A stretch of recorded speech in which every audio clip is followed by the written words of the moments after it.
जी नमस्कार, मैं हूं राज पाठक और आप देख रहे हैं बुलेट न्यूज़ टीवी। देखिए, महागठबंधन हो या एनडीए लगातार अपने नेताओं को टिकट बांट रही है। इस दौरान आज जो हम चर्चा करने वाले हैं औरंगाबाद जिले को लेकर चर्चा कर रहे हैं। औरंगाबाद जिले के 6 विधानसभा सीट पर जो है एनडीए ने अपने उम्मीदवार उतारने शुरू कर दिया, स्पष्ट कर दिए हैं कि कौन कहां से उम्मीदवार होगा। वहीं पर कांग्रेस ने भी अपने उम्मीदवार औरंगाबाद के 2 विधानसभा में उतार दिए हैं, लेकिन राजद में गुत्थम गुत्थी जारी है। राजद में अभी तक जो है औरंगाबाद जिले के 4 विधानसभा सीटों पर अपने उम्मीदवारों को आधिकारिक तौर पर जो है वो सामने नहीं लाया है।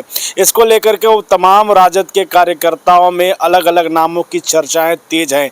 अगर हम बात करें तो एनडीए की तरफ से जहां एक तरफ औरंगाबाद विधानसभा में बीजेपी ने जो है त्रिविक्रम नारायण सिंह को अपना उम्मीदवार बनाया है, वहीं पर दूसरे विधानसभा की चर्चा करें तो नबीनगर से जदयू ने चेतन आनंद को जो है अपना उम्मीदवार बना करके सामने लाया है। देखिए, चेतन आनंद शिवहर से पहले विधायक रहे, लेकिन अब उन्हें जदयू ने नबीनगर से अपना कैंडिडेट बना करके भेजा है। उसके बाद अगर बात करें रफीगंज विधानसभा की, देखिए रफीगंज विधानसभा में इस बार बड़ा खेला हो गया है। जदयू के जो पिछले बार कैंडिडेट थे उनकी जगह पर 2020 विधानसभा चुनाव में निर्दलीय चुनाव लड़े प्रमोद कुमार सिंह पर जो है वो भरोसा जताते हुए जदयू ने उन्हें रफीगंज विधानसभा से उम्मीदवार बना दिया है। वहीं पर अगर गोह की बात करें तो गोह विधानसभा सीट से रणविजय शर्मा को जो है वो उम्मीदवार बनाया गया है। रणविजय शर्मा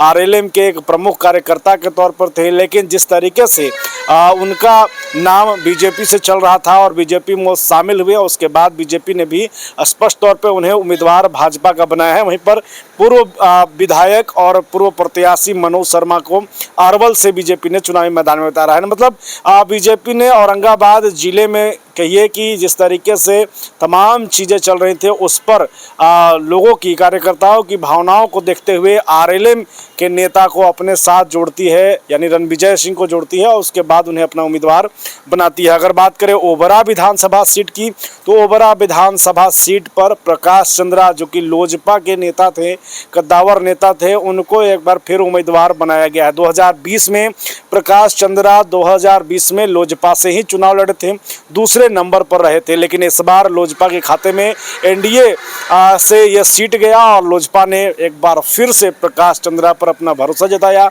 और उन्हें चुनावी मैदान में उम्मीदवार बनाया। तो ये 5 सीटों की चर्चा हम कर रहे थे। 6ठे सीट पर एनडीए की तरफ से हम के खाते में ये सीट जाने की वजह से ललन राम को जो है यहाँ से उम्मीदवार बनाया गया है और ललन राम जो है वो यहाँ से हम के उम्मीदवार के तौर पर सामने, यानी कि एनडीए के 6 विधानसभा सीटों पर सीटों का जो है नाम स्पष्ट हो गया है। लेकिन महागठबंधन में अभी भी जो है वो चर्चा तेज है। देखिए, महागठबंधन की अगर बात करें तो कांग्रेस की तरफ से जिस तरीके से 2020 में चुनाव लड़ा गया, उसी तरीके से औरंगाबाद विधानसभा सीट पर जो है वो आनंद शंकर सिंह को मौका दिया गया है। वहीं पर कुटुंबा में कांग्रेस के प्रदेश अध्यक्ष राजेश कुमार को फिर से एक बार मौका दिया गया है चुनावी मैदान में आने के लिए, यानी कि कुटुंबा हो या औरंगाबाद, दोनों 2-2 बार से जीते विधायक रहे और फिर से तीसरी बार को उनके क्षेत्र में दिया गया है। लेकिन राजद से घमासान छिड़ा हुआ है। राजद में हर सीट पर अलग अलग दावेदार हैं। ऐसे में अब तक राजद ने स्पष्ट तौर पे ये आधिकारिक तौर पे सामने नहीं लाया है कि कौन कहां से उम्मीदवार होगा। जब तक हम आपके न्यूज़ पढ़ रहे हैं, ये आप देख रहे हैं वीडियो।